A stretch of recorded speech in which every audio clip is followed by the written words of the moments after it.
Texas, summer of 1943. The transport train slowed as it neared Camp Swift. Breck shrieked against steel, dust rising from the tracks like drifting smoke. Inside the cattle cars, 300 German prisoners waited in silence, cramped and starving, their uniforms stiff with dried sweat. They expected prison rations, thin soup, hard bread, the same kind of deprivation they had once forced on others. What awaited them instead was a folding table covered with a red and white checkered cloth, steam rising from metal trays, and the smell of something they couldn't identify. Charred meat and soft bread, mustard bright as sunshine, a scent so unfamiliar it felt almost like provocation. The doors slid open. Afternoon light poured into the darkness, blinding Tim. Sergeant William Davis stood beside the table, arms crossed, watching the prisoners stumble onto Texas soil. The heat struck first dry, relentless heat that made the air shimmer like water. Then the smell reached them. Grilled meat, onions, something sweet and tangy that none of them recognized. Klaus Hartmann was 24, captured 3 months earlier in Tunisia. He had weighed 180 pounds when the war began. Now he weighed 135.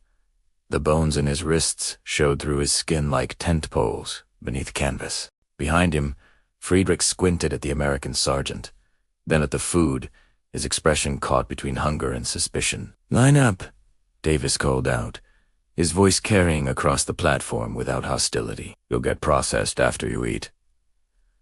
The prisoners exchanged uneasy glances. In the camps they had guarded in North Africa, in the territories they had occupied across Europe, prisoners received what they were given, which meant as little as possible. They received what they were given, which meant as little as possible. That was the rule. That was discipline. This sudden abundance felt like a trick, or worse, like mockery. But hunger follows its own logic. Klaus stepped forward. The line formed behind him. Men shuffled in worn boots, their eyes locked on the table ahead. An American private handed him a paper plate. Another, younger, maybe 19, placed 2 hot dogs on it. The buns soft and white, the sausages dark and shining. A third soldier gestured toward the condiments. Mustard in a glass jar, relish green as grass, diced onions in a bowl. Klaus stared. He had eaten sausage his entire life, bratwurst, at festivals, Weisswurst, with sweet mustard on Sunday mornings in Munich. But this looked nothing like the food he knew. The bread was too soft, almost sweet. The sausage too small, too uniform, resting in that pillowy bun like something from a child's toy kitchen. "Go ahead," the young private said, pointing at the condiments. "Help yourself." Klaus took the mustard, yellow mustard, not the brown kind his grandmother made. He squeezed it onto the hot dog in a crooked line, then stepped aside. Friedrich came next, then Werner, then Otto. Within minutes, 300 men stood in small clusters across the platform, holding paper plates, staring at what they'd been given. No one ate. The American guards noticed. They exchanged confused glances. A corporal from Ohio turned to Sergeant Davis. "What's wrong with him?" Davis watched the prisoners. Some sniffed the food. Others studied the hot dogs, as if poison might be hidden inside. A few held their plates at arm's length, as though the food itself were dangerous. "They think it's a trick," Davis said quietly. He walked to the center of the platform, removed his cap, and picked up a hot dog from the table. He took a large bite, chewed slowly, and swallowed tennis meal. "It's food," he called out. "American food. You're in Texas now. We feed our prisoners." Klaus watched the sergeant. The man didn't look cruel. He didn't resemble propaganda posters, no exaggerated features, no hateful smile. He looked tired, like someone who wanted to finish his shift and go home. Slowly, Klaus raised the hot dog to his mouth. Bit down. The first taste was the mustard, sharp and tangy, artificial in a way that startled him. Then came the sausage itself, salty and smoky, but without the rough texture he expected. It wasn't coarse like bratwurst. It was smooth, almost creamy, mixed with a sweetness he couldn't identify. The bun melted on his tongue, leaving behind a faint taste of sugar and butter. It was nothing like German sausage, nothing like any food he had eaten in 4 years of war. And it was warm. It was plentiful. It was given freely. Friedrich ate next, then Werner. Within seconds, the sound of chewing filled the platform. Some men ate slowly, savoring every bite. Others devoured both hot dogs in under a minute, then stood still, as if waiting for punishment that never came. Otto Becker, a former schoolteacher from Bremen, finished his hot dogs and began to weep. Tears cut lines through the dust on his cheeks and dropped onto his empty plate. The private who had served him looked away, uncomfortably. "Why are you crying?" another prisoner whispered. Otto couldn't answer. How could he explain that the past year had been nothing but cold, hunger, and waiting? That in North Africa he had watched men die from dysentery because there was no medicine, no clean water, only sand, flies, and orders that made no sense. That he had surrendered expecting execution, or at best starvation in a cage. Instead, he had been given hot dogs with mustard on a paper plate, like a guest at a Sunday picnic. The train pulled away 30 minutes later, leaving the prisoners in the care of Camp Swift's processing unit. They were fingerprinted, photographed, issued new clothes-clean shirts, sturdy pants, boots without holes. Then they were marched to the barracks. The buildings were simple. Long wooden structures with screened windows, rows of cots inside, thin mattresses that still felt like luxury after months of sleeping on stone. But what truly stopped the prisoners in their tracks was the mess hall. It stood at the center of the camp, larger than any building they had seen since their capture. Through the open doors, they could see rows of tables and benches, and at the far end, a serving line with trays of food visible even from outside. "You'll eat dinner at 1800 hours," Sergeant Davis told them. 3 meals a day, no exceptions. Klaus found his bunk and slowly sat down. Around him, men whispered in German, their voices low and uncertain. "It's propaganda," someone said. "They're fattening us up for something. Maybe they're showing us off proof they treat prisoners well. Or maybe," Friedrich said quietly, lying back on his cot, "this is just how they do things here." No one replied. The idea was too strange to accept. They had been told Americans were soft, decadent, incapable of real sacrifice. They had been told the enemy across the ocean was culturally inferior, obsessed with comfort, lacking the discipline that made a true soldier. But if that was true, why were they the defeated, the captured, being treated better than anyone they had treated during their own victories? That evening, the dinner bell rang across Camp Swift. The prisoners filed into the mess hall. Still unsure, still watching for a trick, they picked up metal trays and moved through the serving line. Roast chicken, mashed potatoes with butter melting into soft valleys, green beans, white bread, warm and tender, butter in small paper squares, apple pie for dessert, the crust golden, the filling still steaming. Klaus sat at a long table with Friedrich and Werner. He looked at his tray, then he looked at the Americans eating at nearby tables, their trays identical to his own. He glanced back at the serving line, where cooks were already preparing second helpings for anyone who wanted more. "I don't understand," Werner whispered. "None of this." "Did you?" Klaus replied softly. Klaus picked up his fork and began to eat. The chicken fell apart at the slightest touch, tender and seasoned with herbs he couldn't name. The potatoes were creamy, rich with butter and milk. The bread melted on his tongue, just as the hot dog buns had, leaving a hint of sweetness behind. Halfway through the meal, he set down his fork and pressed his palms against his eyes. Friedrich glanced at him but said nothing. What was there to say? They had been hungry for so long. They had been cold, frightened, waiting to die. And now they sat in a mess hall in Texas, eating roast chicken and apple pie, treated not like animals or enemies, but like men who deserved to eat. The propaganda they had been fed about American cruelty, about the enemy's barbarism, dissolved with every bite. Over the following weeks, hot dogs became a symbol of everything the prisoners couldn't explain. They appeared at least once a week, sometimes twice, always the same soft buns, smooth sausages, yellow mustard, relish if you wanted it. The Americans ate them casually, talking and laughing between bites. For the Germans, each hot dog carried meaning. Klaus wrote a letter to his mother in late July. He wasn't sure she would ever receive it. Mail from prisoner camps was unreliable, but he wrote anyway, needing to put his experience into words. "We are fed 3 times a day," he wrote carefully. "The food is strange but plentiful. Yesterday we had something called hot dogs. It is sausage and bread, but not like ours. Softer, sweeter. The guards eat the same food we do. I have gained 8 pounds since arriving. The other men look healthier too. I do not know what to think of this place. He didn't mention that he cried after writing those lines. That simply describing enough food felt like a betrayal of everything he believed about strength, sacrifice, and service. Friedrich kept a diary, though it was forbidden. He hid the small notebook under his mattress and wrote at night when the lights were low. Augusteres, 1943. Hot dogs again, for lunch. Otto says he's starting to like them. Werner says they remind him of childhood, but wrong somehow. I think they taste like America, familiar enough to recognize, strange enough to remember. Sergeant Davis joked with us today about baseball. He's teaching some of the men to play. I still don't understand the rule. By September, the prisoners at Camp Swift had settled into a routine. They worked during the Demosili farm, labor helping local ranchers with harvest, fixing fences, clearing brush. The work was hard, but not cruel. They were paid a small wage in camp script, enough to buy cigarettes, candy, and writing paper from the commissary, and they ate every day, 3 times a day. Hot dogs became ordinary. That was perhaps the strangest part.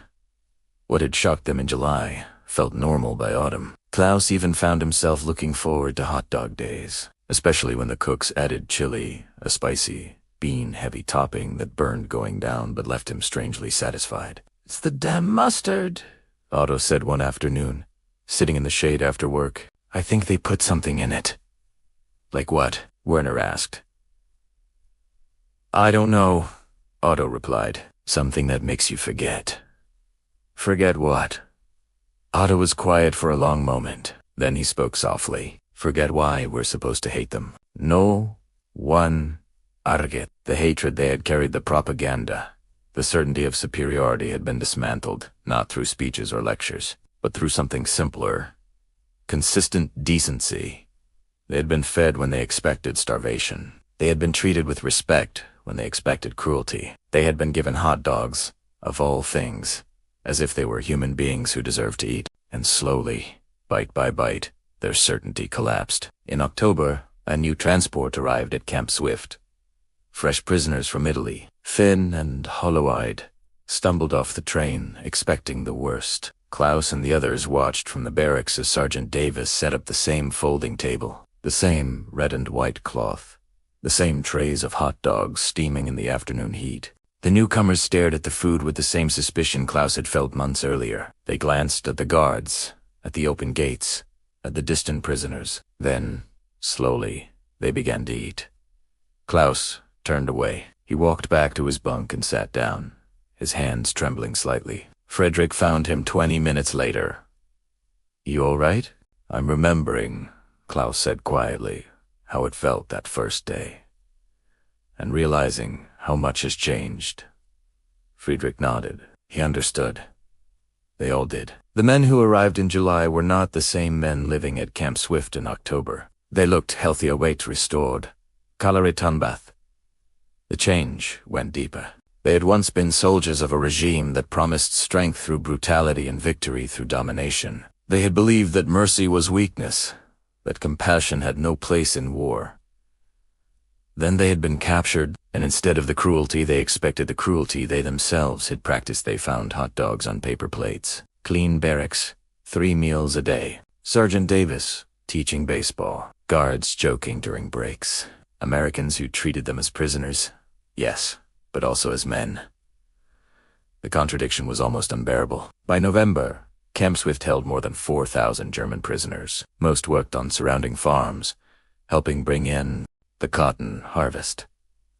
The local farmers, many of them German immigrants themselves, or children of immigrants, treated the prisoners with cautious curiosity. Some spoke bits of German, fragments of dialects their grandparents had carried from the old country. They gave the prisoners cold water during breaks, sandwiches wrapped in wax paper, sometimes fruit from their orchards, and occasionally invited them to Sunday dinners. Klaus was chosen for one such invitation in late November. He and 3 others were driven to a farm about 15 miles from camp, where a family named Schneider lived their generation. Texans, whose grandparents had come from Bavaria in 1870.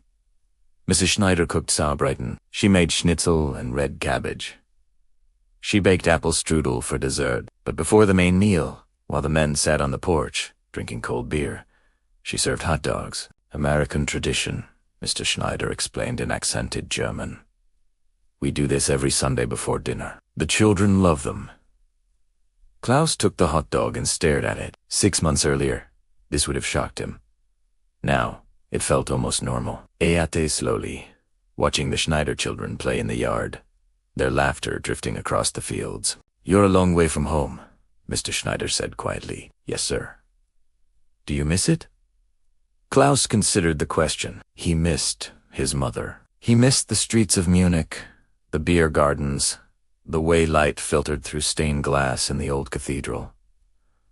But did he miss the Germany he had left, the parades, the uniforms, the certainty that they were building something glorious? I miss parts of it, he said finally.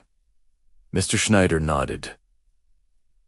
He seemed to understand what Klaus did not say. After dinner, as they drove back to camp, Klaus sat in silence, watching the Texas landscape roll past endless sky, distant windmills, cattle grazing in fields that stretched to the horizon. He thought about hot dogs, about how something so simple had become a symbol of everything he had lost, and everything he was learning about how food could carry meaning beyond nutrition, beyond taste, beyond survival.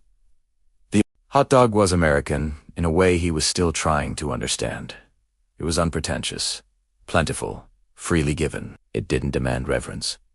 It didn't require proof of worth. It was simply food for anyone who was hungry. That generosity, that casual abundance, felt revolutionary to men raised on rhetoric about scarcity, about hierarchies of deserving, about who earned the right to eat and who did not.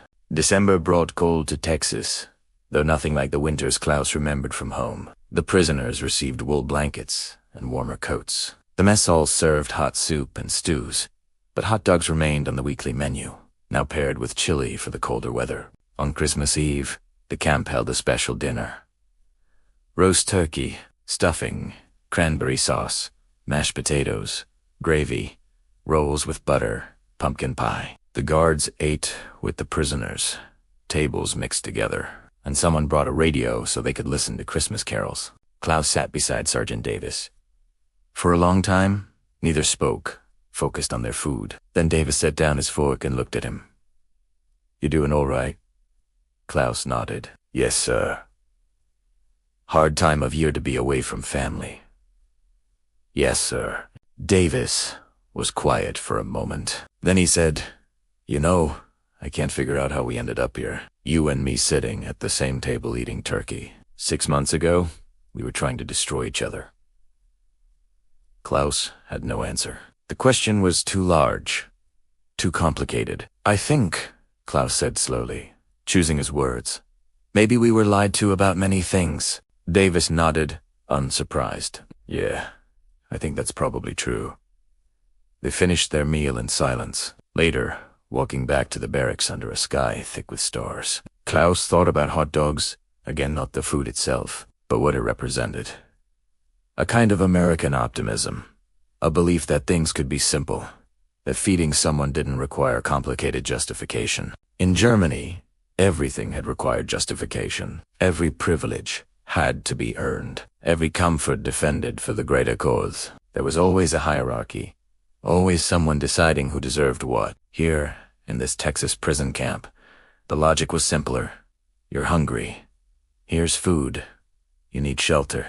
Here's a bunk. You're a prisoner, but you're also a person, and people deserve basic decency. It was almost unbearably American. By spring of 1944, Klaus had been at Camp Swift for 9 months. He had gained 30 pounds. He spoke decent English. He had learned to play baseball, too poorly.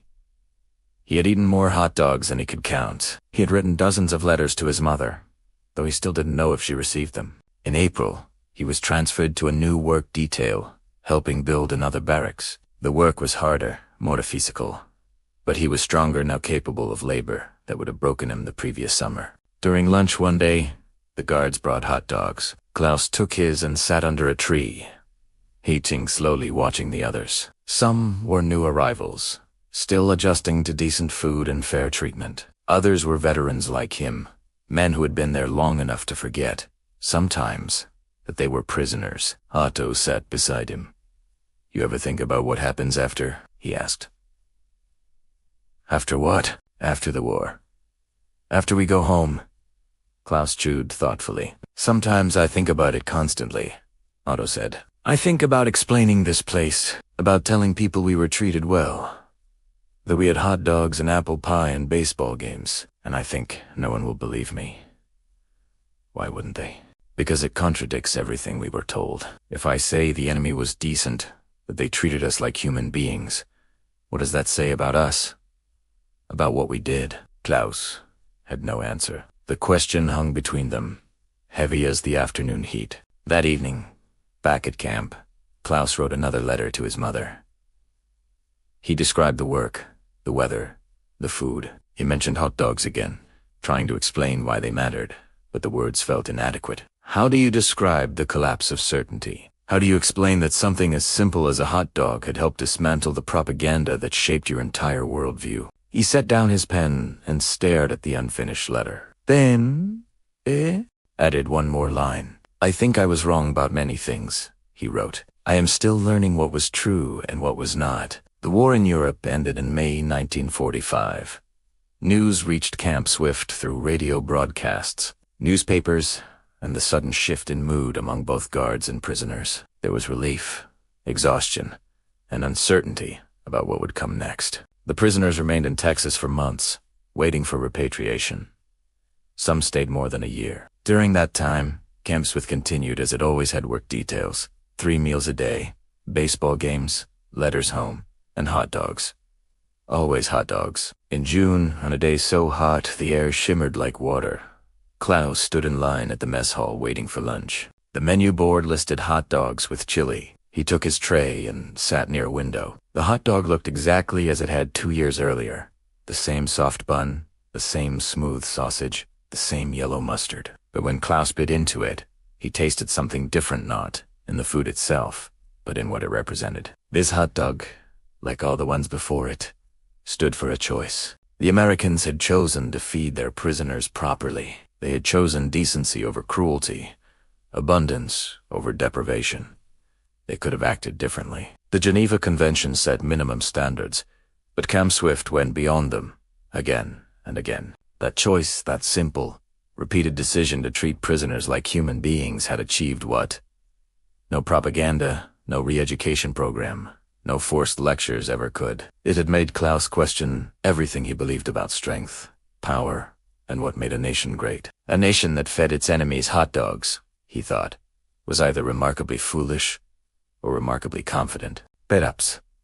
But perhaps that confidence came from not needing cruelty to prove superiority. He finished his hot dog and went back for seconds. The cook, a private from Alabama, smiled and added extra chili without being asked.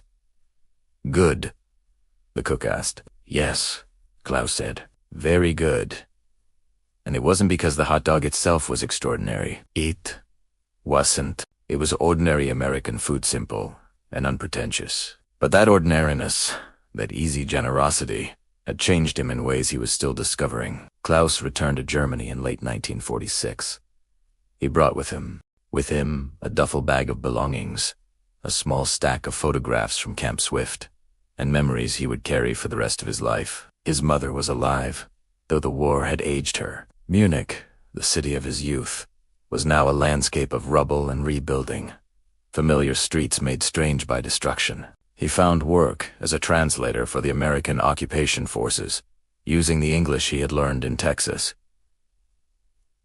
Years later, in the 1960s, American fast food began appearing across Germany. Franchises opened in major cities, bringing hamburgers, French fries, and inevitably hot dogs to a generation that had never known war. Klaus tried one at a restaurant in Munich. It tasted wrong, too much like American hot dogs, too little like German sausage. But when he bit into it, he was carried back to that platform in Texas, back to the moment when everything he believed had begun to fall apart. His daughter, sitting across from him, wrinkled her nose.